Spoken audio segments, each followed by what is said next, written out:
안녕하세요. 감동의 모든 것입니다.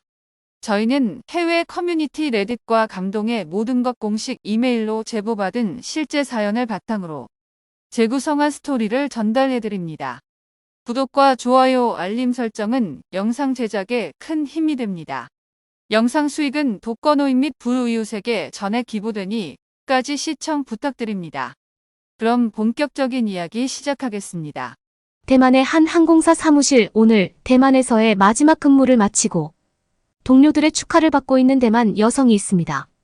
그녀에게 한 대만인 동료는 다가가 걱정스러운 한마디를 건네는데요. 바로 그녀가 한국지사로 발령을 신청했다는 말을 듣고 마지막 만류를 하려는 것이었습니다. 대만 여성은 그 이야기를 듣고 순간 고민을 하기도 했는데요. 하지만 한국지사에 오게 된 그녀는 한국에 오지 않았으면 더 큰 후회를 했을 거라며 안도의 한숨을 내쉬었다고 합니다. 과연 그녀에게는 무슨 일이 있었던 걸까요? 대만 여성의 사연입니다. 안녕하세요. 대만에서 살고 있는 왕탕후라고 합니다. 우리는 보통 경험한 적 없는 나라를 접할 때 주변 사람들의 말을 듣거나 혹은 인터넷에 나오는 말들을 믿곤 하는데요.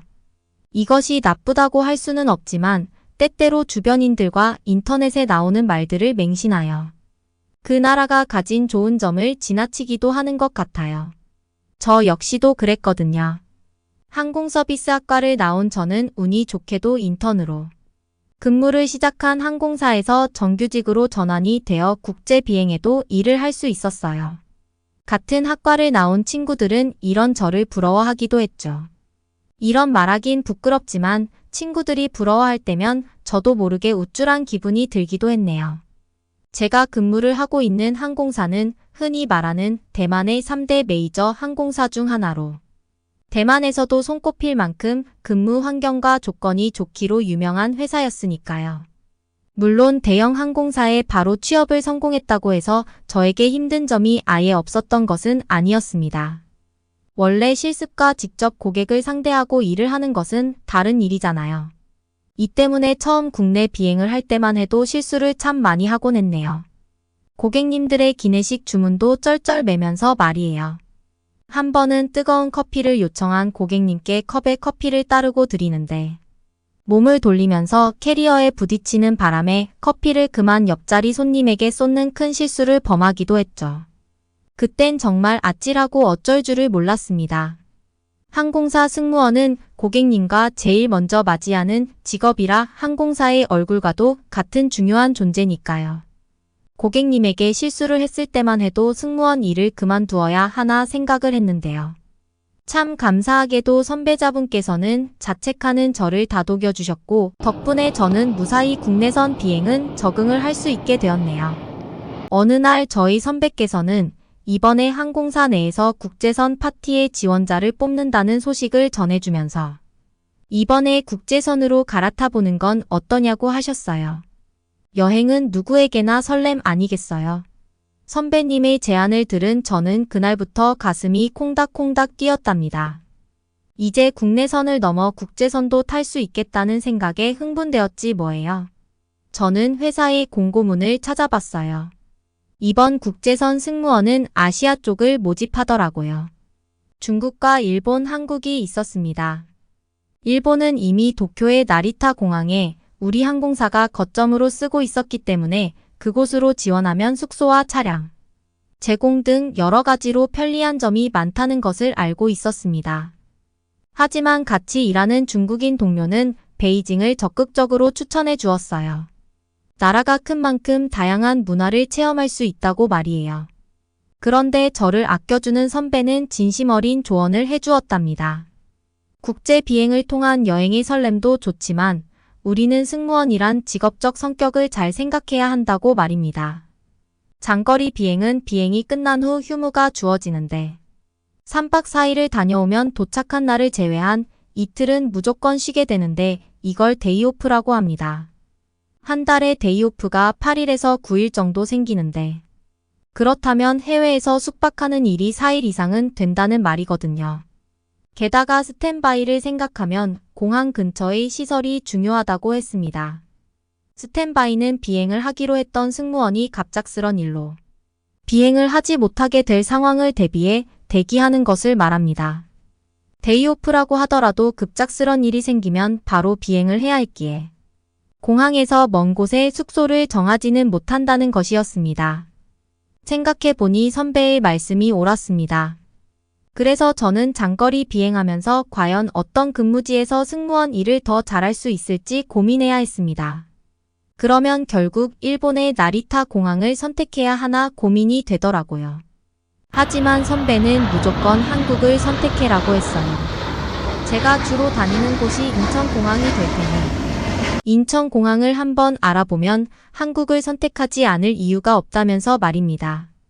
저는 선배의 말을 듣고 회사 내 직원 커뮤니티 게시판에 국제선 메뉴에 들어가 인천공항에 대해 찾아보았고 입이 떡 벌어질 수밖에 없었습니다. 한국 국제선을 3년 이상 근무한 칭웨이의 글을 몇 번이고 읽었지 뭡니까? 그녀의 인천국제공항 이야기는 너무 세세하게 적어놓아서 머릿속에 그림이 다 그려질 정도였으니까요. 그녀의 글에는 인천공항의 위상부터 적어놓았습니다. 공항은 그 나라의 첫인상인데 인천공항은 말 그대로 귀족의 공항이라 할 수 있다. 공항의 품질 평가를 전문으로 하는 회사인 스카이트랙스와 여행업계의 오스카상이라고 불리는 리더스 초이스 어워드. 항공 승객 권리 단체인 에어헬프는 매년 세계 공항을 선정하는데 거기엔 인천공항이 12년 연속 서비스 분야 1위를 차지하고 있다. 인천공항이 개항한 지 20년이 넘었지만 여지껏 인명사고 한 번 난 적 없고 전 세계가 코로나 방역으로 고심할 때 인천공항은 코로나19 방역 우수공항상과 최고 보안 공항상까지 받은 곳이다. 하나는 이곳이 세계에서 가장 안전한 공항이라 인정할 수밖에 없다. 전 세계 1700개 공항 이용객을 대상으로 한 설문조사에서도 인천공항은 서비스 평가 5점 만점에 4.9점이라는 믿을 수 없는 점수를 받았다. 저는 칭웨이의 게시글을 보자마자 국제선 지원은 무조건 한국이라고 마음먹었습니다. 코로나 이후 하늘길이 다시 열리면서 국제선 직원들도 한층 업된 분위기였습니다. 국제선 비행팀으로 지원하고 필요한 교육을 모두 이수하니 첫 비행 날짜가 다가오고 있었습니다. 국내선을 3년 탔지만 국제선은 인턴이기 때문에 너무 떨렸고 처음 국내선 비행했을 때 커피를 쏟았던 기억 등이 되살아나면서 걱정이 되기 시작했습니다. 한국으로 탑승하는 승객들은 어떨까도 궁금했었고요. 그렇게 저는 애틀란타 공항에서 한국행 국제선 첫 비행을 시작했고 16시간에 걸쳐 한국에 도착할 수 있었습니다. 한국 첫 방문 인천은 인천국제공항의 입구에서부터 그 규모에 압도되고 숙소까지 가는 동안에 공항 서비스를 보고 엄지를 치켜 세울 수밖에 없었습니다. 제가 경악할 수밖에 없었던 것은 바로 스마트 체크인이었습니다. 여행의 설렘은 공항에서 줄 서면서부터 반감된다는 말이 있습니다. 그만큼 항공권 발권이 오래 걸리고 절차가 많다는 불편함이 있는데요. 한국은 스마트 체크인 도입으로 여행객들은 줄을 서지 않고 발권을 하고 있었습니다. 심지어 체크인을 하고 수화물 위탁까지도 진행할 수 있게 되어 정말 놀랍습니다. 거기다 에어스타라고 불리는 안내 로봇이 자율주행을 하며 음성 인식을 통해 안내하고 있는 걸 보고 저는 제가 미래에 온 줄 알았습니다. 해외 어떤 공항에도 아직까지 이런 서비스는 없었거든요. 안내 로봇은 카운터의 위치를 알려주기도 하고 출국장이 얼마나 혼잡한지, 면세점은 어딘지, 공항버스는 어디서 탈 수 있는지 진짜 공항에서 필요한 모든 정보를 다 안내해주고 있더라고요. 로봇 앞에는 외국인들이 신기한 듯 계속 말을 걸고 있는 모습이 진풍경이었죠. 제가 또 놀란 서비스는 바로 웹툰과 무료 샤워실입니다. 보통 여행객들은 일찍 와서 항공권을 발권하고 수화물을 붙이고 나면 2시간 정도 시간이 남아 공항에서 대기하는데 그때가 여간 피곤한 게 아닙니다. 하지만 인천공항에는 수면용 의자가 준비되어 있으니 대기하는 고객들이 편히 쉴 수 있겠다 싶었어요. 거기서도 정말 말도 안 되는 건 바로 무료라는 사실입니다. 환승 고객한테는 샤워실도 무료라는 사실까지 듣고 정말 한국은 부자 나라구나 생각했습니다. 음악 퍼다 주는 게 아니고 정말 필요한 서비스를 제대로 제공하는 똑똑한 부자 나라 말입니다. 마지막으로 저는 공항 내 세탁소를 보고 기절할 뻔했습니다. 어떻게 공항에 세탁소가 있을 수 있지, 누가 이 멋진 아이디어를 생각해냈을까 싶을 정도였어요. 한국 사람들은 머리도 정말 좋습니다. 세탁소에는 드라이클리닝과 수선, 다림질, 운동화 세탁까지 가능하기 때문에 업무차 한국에 온 비즈니스맨뿐만 아니라 여행객들에게는 무척이나 편리할 것 같았어요. 세탁소 옆에는 코트룸이 있어 외투도 보관이 가능했습니다. 일반 고객은 물론 저처럼 직업으로 이곳을 다니는 사람을 위해 항공사별 코트룸이 있어 일정 기간 동안 무료로 이용할 수 있도록 해주는 거 있죠. 저는 이 모든 상황이 거짓말 같아 중국에 있는 선배에게 SNS로 하나하나 일러 바쳤어요. 선배는 보고도 못 믿겠다고 진짜 무료인지 직접 해봐라고 하더라고요. 까치 비행 온 다른 승무원들은 이미 익숙한 듯 귀족 서비스를 누리고 있고 저는 막 도시의 상경한 촌다처럼 눈이 휙휙 돌아가고 있었답니다. 충격적인 서비스 시설은 물론이고 기본 시설은 두말할 나위 없었습니다. 어딜 가도 그 나라 수준을 가늠할 수 있다고 하는 곳은 바로 화장실.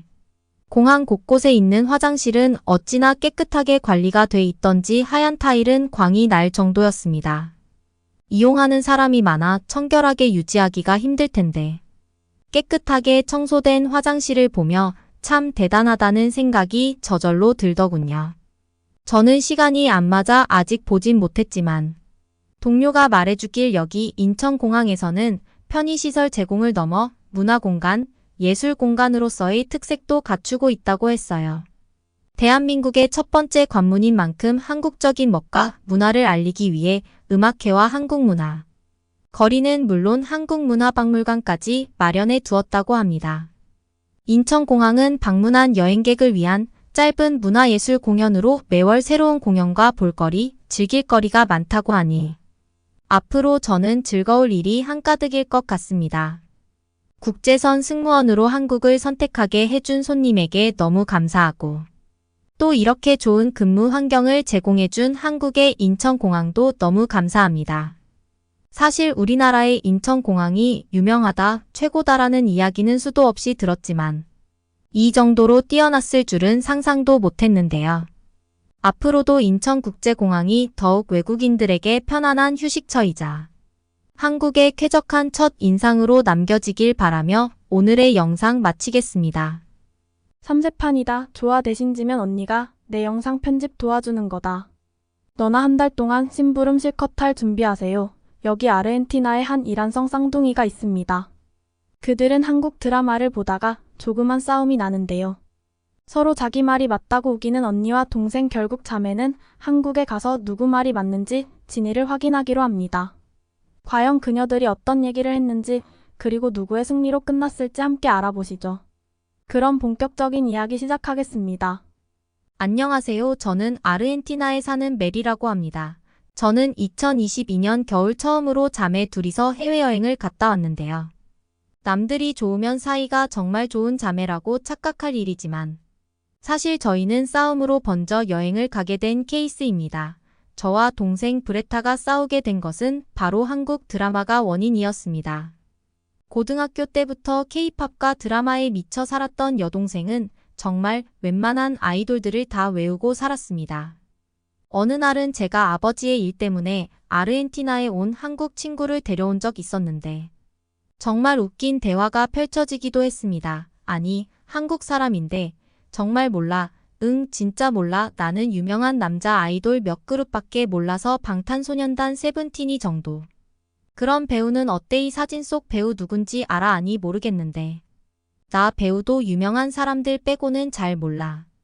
이렇게 한국인하고 대화하고 있으면 아르헨티나인 제 동생이 오히려 한국 아이돌들이나 드라마 배우들의 이름을 알려주고 있었습니다. 이 정도면 얼마나 한국 문화를 깊게 좋아하는지 짐작이 가시리라 생각합니다. 물론 동생이 한국을 좋아하는 이유는 이해가요. 저도 동생이 보는 한국 드라마를 같이 봐보니 상당히 재밌더라고요. 서양에는 없는 정서가 있달까요? 여러분이 유럽이나 미국 드라마를 보시면 알겠지만 한 드라마 안에서만 등장인물들이 동물의 왕국 마냥이 사람 저 사람 돌려 사귀잖아요. 그런데 한국은 남녀 간의 로맨틱한 정서를 중시해서인지 드라마 내내 한 사람과의 연애 이야기를 비중 있게 다루더군요. 한국 드라마는 가족애와 순정적인 사랑을 중시하는 경향이 강했고 그래서 이 점이 세계 다른 나라의 여성들을 사로잡는 듯 했습니다.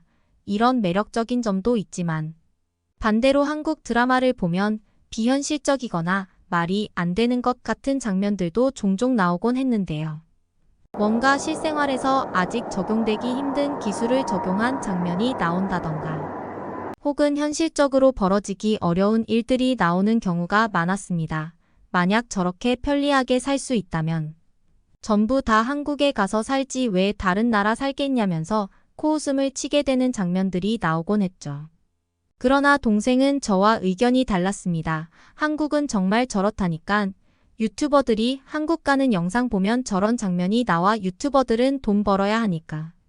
과장되거나 일반적이지 않은 경우를 보여주는 거야. 일상이 아니라니깐. 동생과 저는 이후에도 이 문제로 자꾸 다투게 되었습니다. 둘 다 서로의 말이 맞다는 식으로 투덜거렸죠. 그러자 동생은 저에게 한 가지 제안을 했습니다. 직접 한국에 가서 누구 말이 맞는지 확인해 보자는 것이었습니다. 1주에서 2주 정도 되는 짧은 겨울 방학 기간 동안 이때를 이용해서 한국에 갔다 오자는 것이었죠. 원래 이 기간 아르헨티나에서는 대학생들이 시험 준비를 정신이 없지만 저와 동생이 다니는 학교는 다른 학교보다 기말고사 기간이 빠른 편이라 저희는 편하게 쉴 수 있었죠. 저는 코웃음 치면서 동생이 제안을 수락했습니다. 저는 한 달 동안 동생이 제 심부름을 해주는 것을 내기에 대가로 걸었고 동생은 자기 영상 편집을 한 달 동안 도와달라고 했습니다. 동생은 유튜브랑 트위터에 한국 드라마나 아이돌들의 직캠 영상을 편집하는 계정을 운영 중이었습니다. 누가 돈을 주는 것도 아닌데 동생은 아주 그 일에 열성이었습니다. 이렇게 저와 동생은 겨울 방학을 맞자 바로 한국으로 떠났습니다.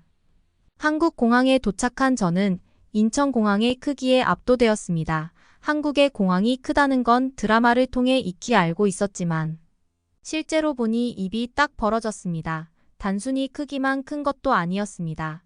공항은 어디를 둘러봐도 현대적이고 고급스러운 느낌을 자아냈으며 마치 공상과학 영화에 나오는 것 같기도 했습니다. 공항에 로봇이 지나다니면서 사람들을 안내하는 모습까지 볼 수 있었거든요. 살면서 저런 장면은 드라마나 영화에서나 볼 수 있을 거라 생각했는데 실제로 눈으로 목격한 게 믿기지 않더군요. 하지만 저는 그렇다고 해서 이게 한국의 일반적인 모습은 아닐 것이라 믿었습니다. 그렇게 따지면 카타르의 하마드 국제공항은 얼마나 멋진가요? 하지만 그렇다고 해서 카타르가 시민의식이 높은 나라나 선진국이라고 볼 수는 없죠. 공항은 나라의 얼굴이나 다름없는 부분이라 터키 같은 중진국들로 신경을 많이 쓰는 편이었습니다. 저는 일상적인 모습을 보려면 실제 사람들이 사는 도시를 가야 한다고 봤습니다. 가장 먼저 저희는 버스 정류장을 갔습니다. 관광지도 아니고 왜 뜬금없이 버스 정류장을 가냐고요? 바로 내기 때문이었습니다. 정말 동생의 말대로 한국 드라마에서 나온 것처럼 따뜻한 온열 의자가 있는지 내기하기 위해서였죠. 저희는 강남구에 있는 버스 정류장으로 갔습니다. 거기서 아무 버스 정류장이나 보이는 곳으로 가 온열 의자가 진짜 있는지 확인했어요. 동생은 일반적인 정거장에도 온열 의자가 있다고 주장했고 저는 큰 정류장에만 온열 의자가 있다고 주장했습니다. 예전에 CNN 기사를 보니까 한국도 스마트버스 정류장에서 여름엔 에어컨도 나오고 겨울에는 난방도 되는 쾌적한 곳이 있긴 하지만 그런 곳은 몇 군데 없어 보이거든요. 그래서 조건이 큰 스마트 쉘터 정류장이 아닌 일반적인 정류장으로 한 거죠. 그래야 진짜 일반 시민들이 자주 쓴다고 볼 수 있으니까요. 그리고 의자에 앉는 순간 저는 당황했습니다. 그저 딱딱해 보였던 의자에서 정말 따뜻한 기운이 올라오고 있었기 때문입니다. 동생은 자기 말이 맞지 않냐고 말하면서 거만한 표정으로 저를 보고 있었고 저는 무척 당황한 상태였습니다. 저는 고작 한 곳에 설치되어 있는 것까지 보는 인정할 수 없다. 다른 곳도 가보자고 했습니다. 하지만 강남구의 다른 정류장에도 온열 의자가 설치되어 있었습니다. 결국 저는 저희 패배를 인정할 수밖에 없었습니다. 그래도 아직 2번의 기회가 남아 있었어요. 동생하고 내기를 했을 때 3세판을 하기로 했거든요. 저희는 한강공원에 치킨을 먹으러 갔습니다. 한국 드라마에서 나온 것처럼. 야외에서도 배달을 해주는 건지 알아보기 위해서였죠. 저희는 돗자리를 대여해서 한 구석에 자리를 마련했습니다. 한국은 참 편리한 게 공원에서 돗자리도 대여해주고 테이블도 대여해주더군요. 한국 사람들은 돗자리를 깔고 치킨이나 피자 같은 음식들을 먹고 있었습니다. 동생은 저보고 이것도 내 말대로 배달시켜 먹는 거 맞지 않냐고 말했습니다. 하지만 저는 저게 배달인지 포장인지 어떻게 아냐면서 증명해 보라고 했습니다. 동생은 큰 소리를 치며 증명해 보겠다고 했지만 막상 공원에 오니 우왕좌왕하는 모습을 보여줬습니다. 인터넷을 보면서 배달시키는 법을 찾겠다고 휴대폰을 유심히 들여다보고 있는데 10분째 헤매고 있었습니다. 그리고 공원에 걸어 들어오는 사람들을 보니까 다들 하나씩 치킨이나 피자가 포장된 것을 들고 오더라고요. 배달이면 기사가 오지 저렇게 들고 올 리가 있나요? 저는 사람들을 가리키면서 이것 봐라. 한국 사람들도 포장해 오는 거다라고 큰 소리를 쳤습니다. 그러나 동생은 사람들이 오는 방향을 유심히 보더니 갑자기 화난 얼굴로 제 손을 잡고 끌고 갔습니다. 동생이 데리고 간 곳에는 여러 사람이 벤치에 앉아 있거나 혹은 서서 누군가를 기다리고 있었습니다. 드디어 찾았어. 여기가 배달조냐? 여기서 배달된 음식을 받는 거야? 저는 그게 무슨 말도 안 되는 소리냐고 했지만 정말 놀랍게도 배달점 근처에서 오토바이가 서더니 사람들이 배달한 음식을 받는 것이 보였습니다. 그리고 배달한 음식을 받은 사람들은 돗자리를 깔거나 테이블이 있는 곳으로 돌아가 친구들과 함께 가져온 음식을 먹었습니다. 동생은 이번에도 자기가 이겼다며 의기양양한 표정을 지었습니다. 결국 이렇게 2번째 내기까지 져버린 저는 속이 타기 시작했습니다. 배달존에서 동생과 함께 받은 치킨을 먹었지만 이제 마지막 한 번밖에 안 남았다는 불안한 생각에 그 맛 좋은 치킨을 먹는데도 마냥 행복하기보단 마음이 무거웠습니다. 아이돌 영상 편집이라니. 생각만 해도 치가 떨렸습니다. 동생이 하는 것만 봐도 너무 힘들어 보이는데. 한 달 동안 그걸 어떻게 해요? 제가 다니는 학과가 영상미디어 쪽이다 보니 하는 방법은 어렵지 않았지만 문제는 많은 시간이 걸린다는 거였죠. 결국 저는 초강수를 두기로 했습니다. 야, 서울 말고 딴 데도 가보자. 여기만 이렇게 발달한 도시인지. 어떻게 알아? 원래 수도는 그 나라에서 가장 발달되어 있는 곳이잖아요. 심지어 유목민들이 사는 몽골도. 울란바토르 같은 수도를 가면 현대식 건물들이 즐비해 있으니까요. 동생은 그러면 대구로 가보자고 했습니다. 동생은 방탄소년단의 비를 좋아해서 그의 고향을 꼭 가보고 싶어 했거든요. 저는 이번에는 제발 이길 수 있기를 간절히 바라면서 다음날 동생과 야간 기차를 타고 대구에 도착했습니다. 기차를 타고 도착했을 때는 어느새 깜깜한 밤이 되어 있었죠. 하지만 바깥에 나가보니 남자들은 물론이고 여자들도 아무렇지 않은 듯 웃고 떠들며 걸어 다니고 있었습니다. 아르헨티나는 전 세계 나라 중 치안이 안전한 편에 속하지만 워낙 가게들이 일찍 닫으니 여자인 저는 웬만해서는 밤늦게 돌아다니지 않으려고 하는 편이었습니다. 반면에 한국은 밤에도 편의점이나 몇몇 식당 등이 아직 열려 있어 무척 신기했습니다. 저희는 10분 정도 걸어 대구역 근처에 있는 PC방에 도착했습니다. 저는 제발 이번만큼은 동생이 아닌 제가 이길 수 있기를 바랐습니다. 저와 동생은 PC방에 무작위로 앉아 컴퓨터를 켰습니다. 우리 둘이 일부러 떨어져 앉은 이유는 바로 컴퓨터의 사양을 확인해 보기 위해서였죠. 한국 드라마에서 PC방 게임을 하는 장면을 보면 고사양이 필요한 게임들도 어렵지 않게 돌리는 장면이 나오곤 합니다. 저는 그럴 때마다 드라마니까 사양 좋은 컴퓨터를 일부러 사용한 거라고 주장했고 동생은 한국은 PC방에 몇십 대의 고사양 컴퓨터가 설치되어 있다고 주장했습니다. 저는 말도 안 된다. 누가 그 돈을 써서 몇십 대씩 설치하냐고 코웃음을 쳤었어요. 하지만 놀랍게도 컴퓨터 사양을 확인해 보니 동생이나 전화 둘 다 그래픽카드나 CPU가 상당히 고사양으로 설정되어 있었습니다. 아니야, 우리가 앉은 컴퓨터만 그럴 거야. 저는 아르바이트생을 불러 다른 컴퓨터도 이 정도 사양을 갖췄냐고 영어로 물어봤습니다. 그러자 아르바이트생은 PC방에 있는 컴퓨터는 모두 사양이 같을 거라고 이야기하더군요. 세상에 이렇게 인터넷 속도도 빠르고 성능도 좋은 컴퓨터들이 몇십 대씩 있는 게 실화라니.